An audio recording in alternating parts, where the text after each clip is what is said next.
চৰকাৰী পইচাৰে বিহু পাতি বিপাঙত বিহু কমিটি কমিটিৰ বিষয়ববীয়াৰ মূৰত ধাৰৰ বোজা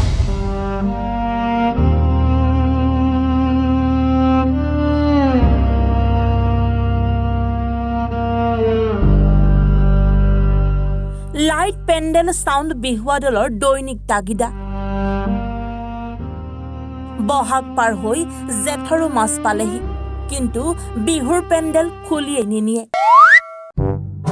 কাৰণ পেমেণ্ট বাকি অসমৰ এখন প্ৰথম মঞ্চ বিহু আমি চৰকাৰৰ যিটো অনুদান সেই অনুদানৰ লগত আমি মিলাই পেলাই অতি কম পুঁজিৰে আমি এই বিহুখন আয়োজন কৰিছিলোঁ কাৰণ বৰ্তমান এতিয়ালৈকে আমি চৰকাৰৰ অনুদান নাপালোঁ এতিয়া বহাগ মাহ গৈ পেলাই এতিয়া জেঠৰ মাজভাগ পালেহি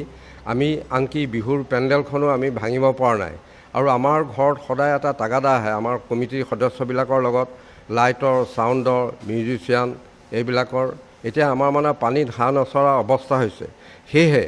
আমি চৰকাৰৰ ওচৰত বিনম্ৰভাৱে অনুৰোধ কৰোঁ যে প্ৰতি বছৰে দি অহাৰ দৰে বিহুৰ যিটো অনুদান সেই অনুদান যাতে সোনকালে মোকলাই দিয়ে যাৰ ফলত আমি বিহু কমিটিবিলাকে আমি মানে এই তাৰ পৰা আমি মানে এটা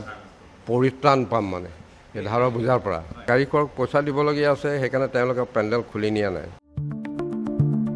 বিহুৰ প্ৰথম 7টা দিনৰ ভিতৰত উদযাপন আৰু নিৰ্ধাৰিত পুৰণি বিহু কমিটিক উদযাপনৰ বাবে 1,50,000 টকাকৈ দিয়াৰ প্ৰতিশ্ৰুতি আছিল চৰকাৰৰ সেই অনুপাতে বিগত বৰ্ষলৈকে দি আছিল পইচা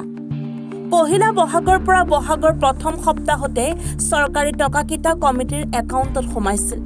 বিহু পাতোতে পাতিলে কিন্তু জেঠৰ বাৰখৰো পাৰ হ'ল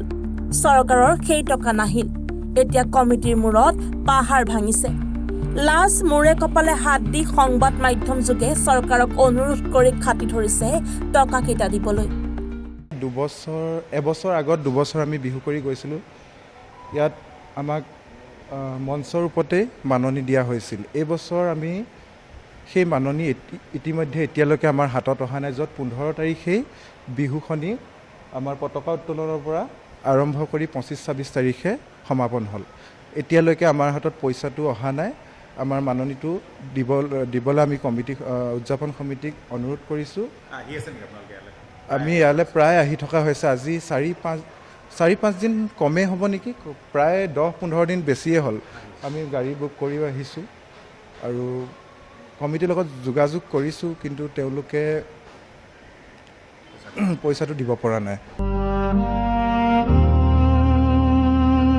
উজনিৰ প্ৰথমখন বিহু মঞ্চত ডিব্ৰুগড়ৰ জৰ্জ হাইস্কুল খেলপথাৰৰ ডিব্ৰুগড় ৰঙালী বিহু উদযাপন সমিতিয়ে প্ৰতিবাৰৰ দৰে পহিলা বহাগত এইবাৰ প্ৰথম দিনাৰ কাৰ্যসূচী আৰম্ভ কৰি বিহু পাতিলে কিন্তু এতিয়া বিপাঙত বিহু কমিটি কিয়নো চৰকাৰে প্ৰতিশ্ৰুতি দিয়া মতে যি ধন দিব লাগিছিল সেই ধন এতিয়াও পোৱা নাই এনেকৈ ৰাজ্যৰ বহু বিহু কমিটিয়ে চৰকাৰী ধনৰ আশাত বিহু পাতি বিপাঙত পৰিছে ডিব্ৰুগড়ৰ পৰা আতিকুৰ ৰহমানৰ ৰিপৰ্ট এনি ভাৰত 24